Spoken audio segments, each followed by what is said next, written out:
नमस्कार है दोस्तों, छत्तीसगढ़ न्यूज अपडेट में तो आइए जानते हैं आज की प्रमुख बड़ी खबरों को फटाफट। तो वीडियो में अंत तक बने रहना दोस्तों। तो पहली बड़ी खबर है, छत्तीसगढ़ से दौड़ेगी आस्था स्पेशल ट्रेनें, अयोध्या पहुंचकर भक्त रामलला के करेंगे दर्शन। बिलासपुर दक्षिण पूर्व मध्य रेलवे जोन से अयोध्या के लिए 6 आस्था स्पेशल ट्रेनें चलेगी। गोंदिया से पहली ट्रेन 31 जनवरी को रवाना होगी। ये 6 ट्रेनें गोंदिया के अलावा दुर्ग, रायपुर और अनूपपुर रेलवे स्टेशन से चलेंगी। रेलवे के जोनल मुख्यालय बिलासपुर से इस ट्रेन की सुविधा 18 फरवरी को मिलेगी। वहीं 7 और 28 फरवरी को 08-201 नंबर के साथ आस्था स्पेशल ट्रेन दुर्ग से रवाना होगी।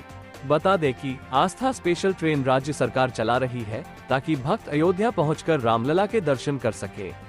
हालांकि इस ट्रेन की टिकट और कैटरिंग की जिम्मेदारी आईआरसीटीसी को दी गई है। टिकट की बुकिंग आने जाने दोनों की होगी, इसलिए यहां से छूटने वाली ट्रेनों के साथ वापसी की जानकारी भी दी जाएगी ताकि भक्तों को किसी तरह की परेशानी न हो। साथ ही अगली बड़ी खबर सामने आए, महतारी वंदन लागू नहीं, पैसे लेकर भरवाए जा रहे फॉर्म, महिलाओं से पर्सनल डाटा लिए जा रहे। विभाग ने जारी किया अलर्ट। छत्तीसगढ़ में महतारी वंदन योजना लागू नहीं हुई है, मगर इससे पहले ही महिलाओं से फॉर्म भरवाए जा रहे हैं। फॉर्म के नाम पर औरतों से पैसे भी लिए जा रहे हैं। महिलाओं की निजी जानकारी ली जा रही है, जिसके गलत इस्तेमाल होने का खतरा बना हुआ है। इस तरह के मामले बढ़ने की वजह से विभाग की ओर से अलर्ट जारी किया गया है। कलेक्टर्स को कार्रवाई करने कहा गया है। अनाधिकृत तरीके से फॉर्म भरवाए जाने की शिकायतें अधिकारियों के पास पहुंची तो अब महिला एवं बाल विकास संचालनालय हरकत में आया है। विभाग की ओर से जारी निर्देश में साफ कहा गया है कि महतारी वंदन योजना शुरू नहीं हुई है। महिला एवं बाल विकास विभाग की संचालक तुलिका प्रजापति के आदेश से यह निर्देश सभी कलेक्टर को भेजे गए हैं। महिला बाल विकास विभाग के जिला कार्यक्रम अधिकारियों को भी निर्देशित किया गया है। व्हाट्सएप पर कई डिजिटल फर्जी वेबसाइट के लिंक वायरल किए जा रहे हैं। दावा किया गया है कि लिंक पर क्लिक करते ही फॉर्म भरने पर महिलाएं महतारी वंदन योजना के लिए आवेदन कर सकेंगी, जबकि योजना शुरू ही नहीं हुई है और सरकार ऐसी कोई भी वेबसाइट लेकर नहीं आई है। जिन लिंक को महिलाओं के बीच सर्कुलेट किया जा रहा है वो प्राइवेट एजेंसियों के बनाए हुए अनाधिकृत लिंक है। किसी भी सरकारी योजना के आवेदन की लिंक के आखिर में gov.in लिखा होता है, लेकिन वायरल हो रही फर्जी लिंक में ऐसा नहीं है। पिछले सप्ताह सरगुजा के एक चॉइस सेंटर में महिलाओं से महतारी वंदन योजना के फॉर्म भरवाने के नाम पर 30 रुपए लिए गए। सैकड़ों महिलाओं से फर्जी फॉर्म भरवा दिए गए। इसकी जानकारी जब नायब तहसीलदार अंकिता पटेल के पास पहुंची तो उन्होंने अपनी जांच टीम लेकर दबिश दी और फॉर्म जब्त किए। सरगुजा के आराध्या चॉइस सेंटर को सील कर दिया गया। मौके पर सैकड़ों ऐसे फॉर्म मिले जिनमें महिलाओं की तस्वीर लगी हुई थी, उनकी पर्सनल जानकारी लिखी हुई। संचालनालय की ओर से कहा गया है कि महतारी वंदन योजना को लेकर विभाग की ओर से किसी भी तरह का कोई वेब पोर्टल विकसित नहीं किया गया है। योजना बन जाने पर आधिकारिक वेबसाइट पर जरूर आवेदन लिए जाएंगे। निर्देश में ये बात विभाग ने भी स्वीकारी है कि ऐसे अनेक प्रकरण प्रकाश में आए हैं जिनमें अनाधिकृत लोग महिलाओं से संपर्क कर महतारी वंदन योजना का लाभ दिए जाने के फॉर्म उपलब्ध करा रहे हैं, उनसे पैसे ले रहे हैं। ये पूरी तरह से धोखाधड़ी का मामला है। ऐसे प्रकरण संज्ञान में आते हैं तो तत्काल नियमानुसार विधिसम्मत कार्रवाई की जाए। साथ ही अगली बड़ी खबर सामने आए, छत्तीसगढ़ के बिजली कर्मचारियों का DA 4% बढ़ा। 1 जुलाई 2023 से मिलेगा फायदा, 11,000 रुपए बोनस भी मिलेगा। नई भर्तियां होंगी। छत्तीसगढ़ के स्टेट पावर कंपनी ने अधिकारियों और कर्मचारियों के महंगाई भत्ते में 4% की बढ़ोतरी कर दी है। इसके बाद 1 जुलाई 2023 से यह बढ़कर 46% हो गया है। पहले 42% मिलता था। कर्मचारियों को 11,000 रुपए एक्सग्रेसिया बोनस भी मिलेगा। कंपनी के चेयरमैन P दयानंद ने गणतंत्र दिवस कार्यक्रम में इसकी घोषणा की है। उन्होंने कहा कि सभी का वाहन भत्ता भी बढ़ाया जाएगा। इसका लाभ पेंशनरों को भी मिलेगा। कैशलेस स्वास्थ्य योजना चलाई जा रही है, जिसमें 10,000 नियमित कर्मी और 11,000 पेंशनर्स उनके परिजन शामिल हैं। उन्होंने कहा कि राज्य शासन ने नई ऊर्जा के साथ प्रदेश के विकास का संकल्प लिया है। उन्हें पूरा करने में छत्तीसगढ़ स्टेट पावर कंपनी की अहम भूमिका है। सस्ती बिजली के जरिए हम आम आदमी के जीवन स्तर को बेहतर बनाने के लिए काम कर रहे हैं। पावर कंपनी के डगनिया स्थित मुख्यालय में हुए कार्यक्रम में P दयानंद ने कहा कि प्रदेश के 62,64,000 उपभोक्ताओं को सेवा दी जा रही है।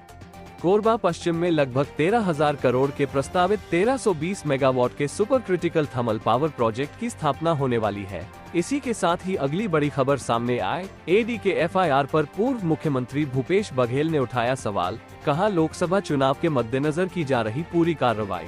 रायपुर कोयला और शराब घोटाले में ईडी के एसीबी में दर्ज कराए गए एफआईआर में 2 पूर्व मंत्री और विधायकों के नाम शामिल किए जाने पर पूर्व मुख्यमंत्री भूपेश बघेल ने सवाल उठाया है। उन्होंने कहा कि 3 साल से ईडी और आईटी जांच कर रहे हैं। जांच में पूर्व मंत्रियों का नाम नहीं था, लेकिन आज षड्यंत्र के तहत कार्रवाई हो रही है। ये पूरी कार्रवाई लोकसभा के मद्देनजर की जा रही है। पूर्व मुख्यमंत्री भूपेश बघेल ने कहा कि 3 साल से ईडी और आईटी जांच कर रही है। अब एसीबी को कहा कि एफआईआर करे। जब ईडी और आईटी जांच कर रही थी, तब ना यूडी मिंज का नाम था, ना अमरजीत भगत का नाम था। आज अचानक एसीबी ने केस रजिस्टर करते हुए सभी नेताओं का नाम लिख दिया। सरकार प्रदेश के नेताओं को बदनाम करने का षड्यंत्र कर रही है। पूर्व मुख्यमंत्री ने आरोप लगाया कि यूडी मिंज का दोष इतना था कि वह विष्णुदेव साय के खिलाफ चुनाव लड़े। एसीबी जांच का आदेश मुख्यमंत्री के हस्ताक्षर से होता है। मुख्यमंत्री काफी छोटी सोच के हैं। जब एसीबी जांच कर रही है, तब किसी नेता का नाम नहीं आया था। लोकसभा को ध्यान में रखते हुए इन्हें बदनाम किया जा सके। भूपेश बघेल ने कहा कि शराब में घोटाला हुआ था, तब राज्य सरकार के कोष में हानि हुई थी। 2 साल से जांच कर रहे हैं, लेकिन संपत्ति का प्रमाणीकरण नहीं कर पा रहे हैं। पहले ईडी और आईटी बदनाम कर रही थी। इस छोटी सोच के लिए मुख्यमंत्री की निंदा करता हूं। हम इसके खिलाफ लड़ाई लड़ेंगे। पूर्व मुख्यमंत्री ने कहा कि महादेव ऐप में हमने 90 से अधिक एफआईआर दर्ज किए। अमित शाह राम मंदिर उद्घाटन में नहीं गए, लेकिन जो महादेव ऐप खेलते हैं वो मंदिर पहुंच गए। महादेव ऐप के मालिक सौरभ चंद्राकर की शादी में जो नाचने गए थे, वो उद्घाटन में अतिथि बनकर मौजूद थे, जबकि किसी भी राज्य के मुख्यमंत्री वहां मौजूद नहीं थे। साथ ही अगली बड़ी खबर सामने आए। यहां दिखा विशिष्ट चेहरे वाला बार्न उल्लू, देखने लगी ग्रामीणों की भीड़। कोरबा जिले के एक गांव में बार्न उल्लू देखा गया है। जैसे ही बाड़ी में बैठे बार्न उल्लू पर लोगों की नजर पड़ी तो देखने ग्रामीणों की भीड़ उमड़ पड़ी। ग्रामीणों ने किसी भी अनहोनी से बचाने पूरे दिन उल्लू की देखभाल करते रहे। लोगों ने आशंका जताई है कि उल्लू शिकार के लिए निकला होगा। घटना कटघोरा वन मंडल अंतर्गत ग्राम तिवर्ता की है। बताया जा रहा है कि तिवर्ता में रहने वाले गोंडवाना गणतंत्र पार्टी के नेता के घर की बाड़ी में बार्न उल्लू देखा गया था। प्रतिदिन की तरह शुक्रवार सुबह भी परिजन बाड़ी की ओर गए हुए थे। इस दौरान उनकी नजर एक जीप पर पड़ी, जो देखने में अजीब लग रहा था। पहले तो लोगों ने उसे देख तरह तरह के कयास लगा रहे थे, लेकिन फिर कुछ लोगों ने उसकी पहचान बार्न उल्लू के रूप में की। वो दिन के उजाले में उड़ नहीं पा रहा था। उसकी देखरेख में ग्रामीण पूरे दिन जुटे रहे। बताया जा रहा है कि तिवर्ता में रहने वाले गोंडवाना गणतंत्र पार्टी के नेता के घर की बाड़ी में बार्न उल्लू देखा गया था। प्रतिदिन की तरह शुक्रवार सुबह भी परिजन बाड़ी की ओर गए हुए थे। इस दौरान उनकी नजर एक जीप पर पड़ी, जो देखने में अजीब लग रहा था। पहले तो लोगों ने उसे देख तरह तरह के कयास लगा रहे थे, लेकिन फिर कुछ लोगों ने उसकी पहचान बार्न उल्लू के रूप में की। वो दिन के उजाले में उड़ नहीं पा रहा था। उसकी देखरेख में ग्रामीण पूरे दिन जुटे रहे। बता दें कि बार्न उल्लू भारत के विभिन्न क्षेत्रों में पाया जाता है। यह अपनी विशिष्ट चेहरे की संरचना और व्यापक वितरण के लिए प्रसिद्ध है। कृषि क्षेत्रों, गांवों और खुले स्थानों को पसंद करते हुए ये बाड़ों या अन्य उपयुक्त संरचनाओं में बसता है, जबकि रात के समय शिकार की तलाश में सक्रिय होता है। साथ ही अगली बड़ी खबर सामने आई। छत्तीसगढ़ में 5 दिनों तक बढ़ेगा न्यूनतम तापमान। धीरे धीरे ठंड का असर होगा कम। सरगुजा के कुछ क्षेत्रों में अभी चलेगी शीतलहर। छत्तीसगढ़ में पड़ रही कड़ाके की ठंड से अब राहत मिलने वाली है। अगले 5 दिनों तक न्यूनतम तापमान बढ़ेगा। मौसम वैज्ञानिक HP चंद्रा के मुताबिक सरगुजा संभाग के कुछ क्षेत्रों में अभी शीतलहर चलेगी। शुक्रवार को बलरामपुर सबसे ठंडा रहा। यहां रात का पारा 5.1 डिग्री रिकॉर्ड किया गया। वहीं सबसे अधिक तापमान राजनांदगांव में 32 डिग्री रहा। रायपुर में आज मौसम साफ रहने की संभावना है। शनिवार सुबह से यहां अच्छी धूप निकली हुई है। यहां अधिकतम तापमान 29 डिग्री और न्यूनतम तापमान 15 डिग्री के आसपास रहने की संभावना है। सरगुजा संभाग में कड़ाके की ठंड पड़ रही है।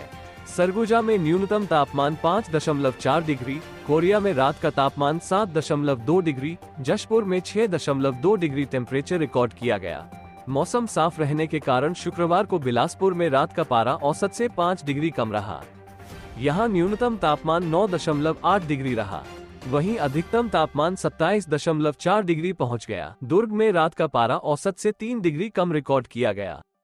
यहाँ रात का तापमान 12 डिग्री रहा, वहीं अधिकतम तापमान 28.8 डिग्री रिकॉर्ड किया गया। पेंड्रा में रात का पारा औसत से 4 डिग्री कम रिकॉर्ड किया गया। यहाँ न्यूनतम तापमान 7.4 डिग्री और दिन का तापमान 25.9 डिग्री रहा। दिन का पारा भी औसत से 3 डिग्री अधिक रिकॉर्ड किया गया। जगदलपुर में आज सुबह घना कोहरा छाया हुआ है। शुक्रवार को जगदलपुर में रात का तापमान 14.6 डिग्री रिकॉर्ड किया गया। वही दिन का पारा 27.7 डिग्री रिकॉर्ड किया गया। बने रहिए दोस्तों, साथ ही अगली बड़ी खबर सामने आए। लोकसभा चुनाव की तैयारी में जुटी कांग्रेस। पीसीसी चीफ दीपक बैज ने कहा, दमदारी से लड़ेंगे चुनाव और जीतकर भी आएंगे। रायपुर लोकसभा चुनाव के मद्देनजर कांग्रेस और भाजपा की बैठक होने लगी है। इस कड़ी में कांग्रेस की स्क्रीनिंग कमेटी की बैठक पर प्रदेश अध्यक्ष दीपक बैज ने कहा कि प्रदेश की सभी 11 लोकसभा सीटों पर चर्चा हो रही है। बेहतर प्रत्याशी कौन हो सकता है, इस पर चर्चा हो रही है। सभी नेताओं से चर्चा हुई है। वहीं इंडी गठबंधन में आ रही दरार पर उन्होंने कहा कि यह केंद्र का विषय है। इंडी गठबंधन में तमाम नेता मौजूद है। पीसीसी चीफ दीपक बैज ने मीडिया से चर्चा में प्रत्याशी चयन पर राय लेकर काम करने की बात पर कहा कि सभी नेता, विधायकों और पूर्व मंत्रियों की राय आ रही है। दमदारी के साथ चुनाव लड़ेंगे और लोकसभा चुनाव जीत कर आएंगे। वहीं नए चेहरों को चुनाव लड़वाने की बात पर कहा कि अगर नए चेहरे हो और अच्छा प्रत्याशी हो तो उन्हें मौका मिलेगा। वहीं बीजेपी और कांग्रेस का एजेंडा सेट होने पर दीपक बैज ने कहा कि बीजेपी का कोई एजेंडा सेट नहीं है। देश की जनता के भावनाओं से खेल रही है। महंगाई और बेरोजगारी जैसा बड़ा मुद्दा नहीं है। 2013 और 2014 में जिन मुद्दों के साथ वो लड़ाई लड़ी, आज वो सभी मुद्दे चरम पर है। भावनात्मक मुद्दों को छोड़कर और कुछ काम नहीं किया। मगर कांग्रेस जनता से जुड़े मुद्दों को लेकर जनता के बीच जाएगी। वहीं खुद के लोकसभा चुनाव लड़ने के सवाल पर दीपक बैज ने कहा कि अब तक ऐसा कोई फैसला नहीं लिया है। अगर हमसे कोई बेहतर प्रत्याशी रहा तो उसे भी मौका मिलेगा। अधिक दावेदारों की चर्चा को लेकर उन्होंने कहा कि विधानसभा में बहुत से दावेदार रहते हैं, लोकसभा में दावेदारी कम रहती है, चिन्हांकित रहती है। प्रत्याशी चयन ज्यादा कोई दिक्कत नहीं है। साथ ही अगली बड़ी खबर सामने आए। नौकरी लगाने के नाम पर 77 लाख की ठगी, अब सलाखों के पीछे आरोपी। नौकरी लगाने के नाम पर अलग अलग लोगों से 77 लाख रुपए की ठगी का मामला सामने आया है। पुलिस ने आरोपी को गिरफ्तार कर लिया है। यह आरोपी मारपीट, चोरी व छेड़छाड़ जैसे आरोप में पहले ही जेल जा चुका है। बताया जा रहा कि ठगी के बाद आरोपी उन पैसों से अपने ऐशो आराम की जरूरतें पूरा करता था। उटी थाना प्रभारी कपिल देव सिंह ने बताया, 2 अलग अलग मामलों में आरोपियों की तलाश की जा रही थी। धारा 420, 34 भादवी एवं धारा 420, 120 बी भादवी के फरार आरोपी विकास राजपूत उर्फ सोनू पिता नरेंद्र सिंह उम्र करीबन 30 साल जो बोरसी कॉलोनी MIG 2, 66A का निवासी है। आरोपी की गिरफ्तारी के लिए टीम को कर्नाटक भेजा गया था।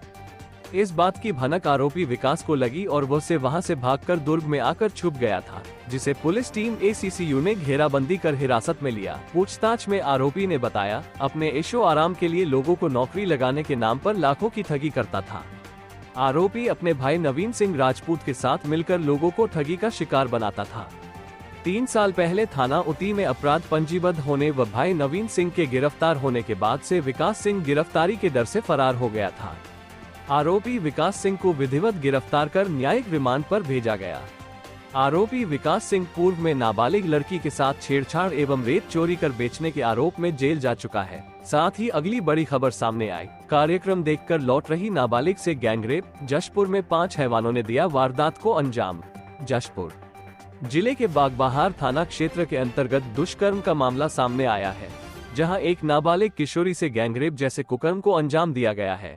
घर जा रही किशोरी से 5 युवकों ने ये अनाचार किया है। घटना 24-25 जनवरी की दरमियानी रात की है। 2 लड़कों ने नाबालिग को रास्ते में रोका, उसका अपहरण किया। इसके बाद 3 और लड़के आए, जहां 5 आरोपियों ने मिलकर नाबालिग के साथ अनाचार किया। 5 आरोपियों के खिलाफ पुलिस ने पॉक्सो एक्ट धारा 341, 363, 366, 366A, 376D के तहत मामला दर्ज किया है। पत्थलगांव SDOP हरीश पाटिल के मुताबिक ये घटना 24-25 जनवरी की दरमियानी रात 12 बजे की है। पीड़िता पंचायत के पास डीजे चल रहा था, उसे देखने गई थी, जहां से लौटते वक्त 2 लड़कों ने नाबालिग को रास्ते में रोका, उसका अपहरण किया गया। इसके बाद 3 और लड़के आए, जहां 5 आरोपियों ने मिलकर नाबालिग के साथ अनाचार किया। हालांकि पुलिस ने पीड़िता की निशानदेही पर 5 आरोपियों को गिरफ्तार कर लिया है। इसी के साथ ही अगली बड़ी खबर सामने आए। बिहार में सियासी उठापटक के बीच छत्तीसगढ़ के पूर्व सीएम भूपेश बघेल को मिली बड़ी जिम्मेदारी, बनाए गए सीनियर पर्यवेक्षक। रायपुर। बिहार में सियासी उठापटक के बीच कांग्रेस ने छत्तीसगढ़ के पूर्व सीएम भूपेश बघेल को बड़ी जिम्मेदारी दी है। भूपेश बघेल को बिहार में भारत जोड़ो न्याय यात्रा और अन्य पार्टी गतिविधियों के लिए वरिष्ठ पर्यवेक्षक बनाया गया है। कांग्रेस के ट्विटर हैंडल INC संदेश ने जानकारी दी है। आदेश में कहा गया है, कांग्रेस अध्यक्ष मल्लिकार्जुन खड़गे ने तत्काल प्रभाव से बिहार में भारत जोड़ो न्याय यात्रा और अन्य पार्टी गतिविधियों के समन्वय के लिए भूपेश बघेल को वरिष्ठ पर्यवेक्षक नियुक्त किया है।